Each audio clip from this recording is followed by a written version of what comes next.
ओम क्रीं महाकाल्यै नमः।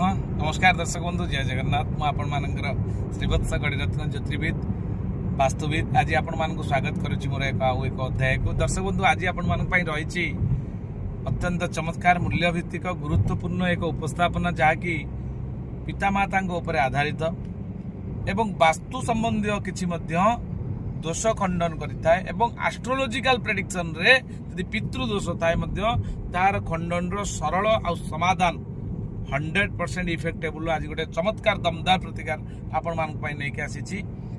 दर्शक बंधु, आज विजिट अछि आपनकर भुवनेश्वर जागमरा एवं जगतपुर रे।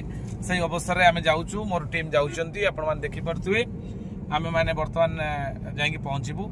ता पूर्व आपण मान कहि रखुची जे जति आपणक घरर साउथ वेस्ट अर्थात 2 to 5 डिग्री अर्थात साउथ वेस्ट माने नैऋत्य कोण जोटा को कहा जाए, यदि से दिग आपणकर अफेक्टेड होता है, दूषित होता है कि से जगह टॉयलेट फॉयलेट आप रखी देइचंती बा कोनसी प्रकार टांकी रखिचंती भांगिबा आदौ संभव हो पारु नाही, ताले से जगह कौन करिवे? भांगिबा तो निश्चित, किंतु जदि भांगिबा संभव हो पारु नाही ताहले ये हूँ प्रथम प्रोब्लेम। आउ प्रोब्लेम हूँ आपणक जातक जदि 9th हाउस अफेक्टेड थाए अर्थात नवम स्थान हूँ पितांकर स्थान, चतुर्थ स्थान हूँ मातांकर स्थान।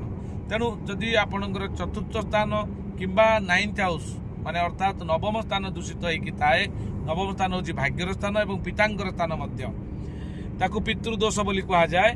पितृदोष जदि थाए आमर सृष्टिकर्ता, प्राणकर्ता, तारणकर्ता एवं संहारकर्ता होचंदी किए? जे लालन करुची अर्थात आमको जी पालन करुचंदी, जी आमको सृष्टि को आनिले तैयारी कले सृष्टिकर्ता, पालनकर्ता एवं संहारकर्ता से होचंदी आम बापा माँ। बापा माँ होचंदी 5टा तत्व गठित करा जायछि।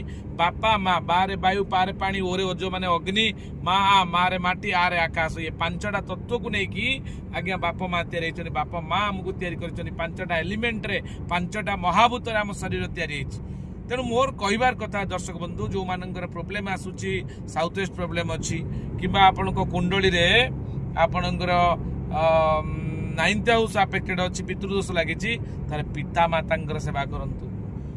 बयस सरीगला परे पिता माता बर्तमान अनधिकार चर्चा करा जाउची, सेमानक कथार मूल्य नाही बोली सेमानकु आमे इग्नोर करी चलीचंती, किंतु बापा माँ होचंती सबुठु बड़ देवता आम मानकर, जीवंता देवता। तांको केबे भी अवहेला करंतु। पिता धर्म, पिता स्वर्ग, पिता ही परम तप, पितरे प्रीतिमा परने प्रियंते सर्वदेवता। यदि पिता माता सेवा करुचंती निश्चित भाव में वास्तुदोष साउथ वेस्ट खंडन सहित